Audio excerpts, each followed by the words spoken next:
In the south of Champaign is Aspen Tap House, a sports bar serving up quality food, from inventive burgers to savory salads at a reasonable price.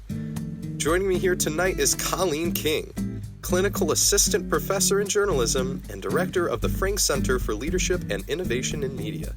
Colleen has a wealth of experience in the news industry, having worked as a producer across multiple networks, including as executive producer for The 11th Hour with Brian Williams on NBC. Aspen Tap House is one of her favorite spots in Champaign, so I thought a little sit-down was in order. I'm Aaron Anastos, and I'm real hungry.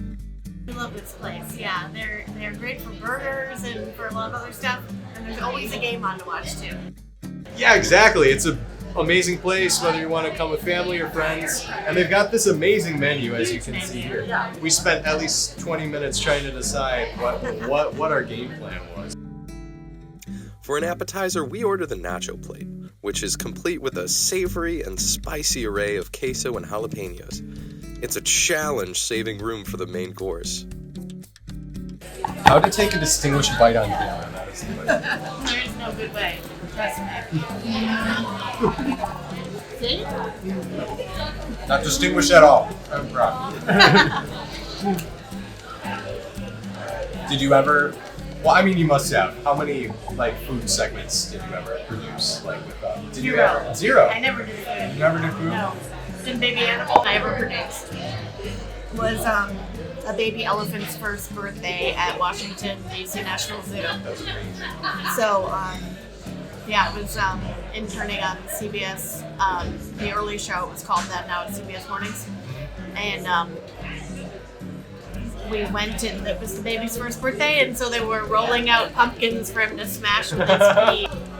Such a intense, fast-paced turnaround for working in a newsroom. Do you find that you're so I know at least two different types of people that respond to the energy and frenetic intensity of a newsroom. I know people who thrive on that energy, and they feed on it, and they need it. It's like adrenaline.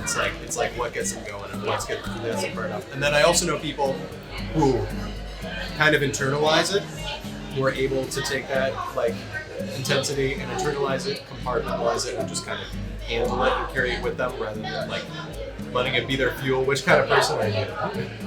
I definitely use deadlines as fuel. I mean, look, when I was in college, I was writing papers the morning they were due. Because if I started early, it would take me days and days to write 3 paragraphs, and if I did it the morning of, I could crank it out in 45 minutes. So deadlines have always been very clarifying for me. And so when I got to cable news, it was perfect because there's a deadline every day. And if you don't make error, you're in big trouble. So that kind of eliminates distractions as you get inch your way towards the show. Sounds like a procrastinator's paradise. Perfect. It sounds amazing. Absolutely perfect, yeah. For our main course, Colleen orders the chicken tenders and buttered broccoli, cooked to crispy perfection.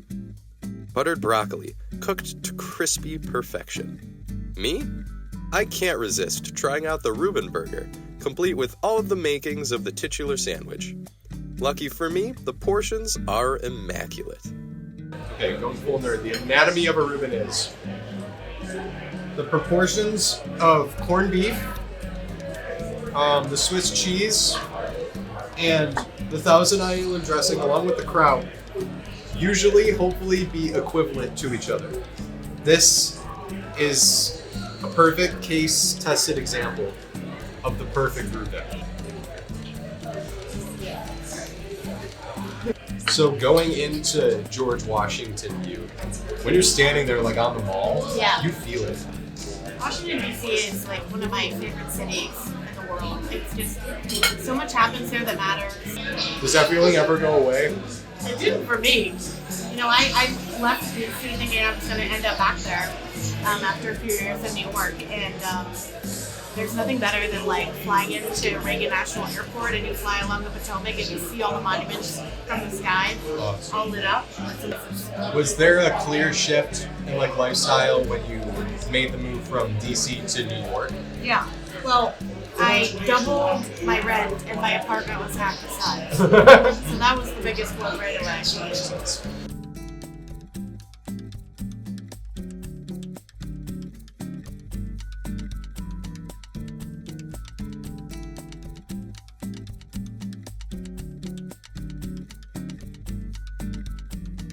Do you ever, like, after having known so many reporters, so many distinguished journalists, now teaching, do you ever see that kind of same like fire, like in the students? Do you ever see someone and you're like, yeah, that kind of reminds me of a younger version of someone I know? I definitely see potential in so many students. You know, like I love watching all of you get excited about things, and I love watching when a concept clicks, or you get the news, or you find an interview, and that's been really fun to watch. Is you like see people excited and like just getting going, and it's been really rewarding for sure. Did you ever have just a moment of a wording in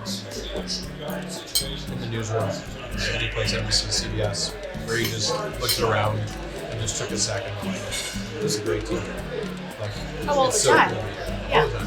Yeah, no, I mean, I was working with network teams in New York and Washington. I mean, it was like, I was in the big leagues. It was amazing to work with these people that some of whom I had grown up watching. And then to actually get to work with them was just unbelievable. Even when we're like scrambling stuff to get stuff prepared for Good Morning Illini, Yeah. or even when it's stressful, it's really fulfilling to feel like you're a part of that team.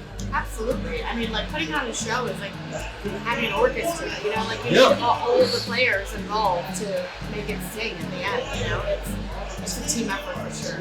Totally. And then when you count down and then it gets quiet, Yeah, it's very dramatic. it's very dramatic, it's Yeah. very solemn. Yeah. It's like, this is the moment we've all been waiting for. It's what all your hard work goes into, for sure. Yeah, take it seriously. Totally. Does getting to sit in on our shows now, does that remind you, does that bring back any good memories? Oh, totally. I love the control room. I mean, it's it can be very stressful, and you know, I don't think people who are not in journalism understand that every single second counts. It can be like really intense, but it can also be really fun. And you know, you're sitting next to your best buds at work. Yeah. You're in the ear of your anchor. You know, it's like it's very cool. You know, not everybody gets to do that or see what that's like. No, totally. It's special. It's a very special, it's a blessing, it's a privilege, it's super cool to do. As the meal comes to an end, Colleen must leave, but not without having given us a wonderful evening with great conversation. After she's gone, though, my crew and I feel like it's a sin to leave our plates anything but empty.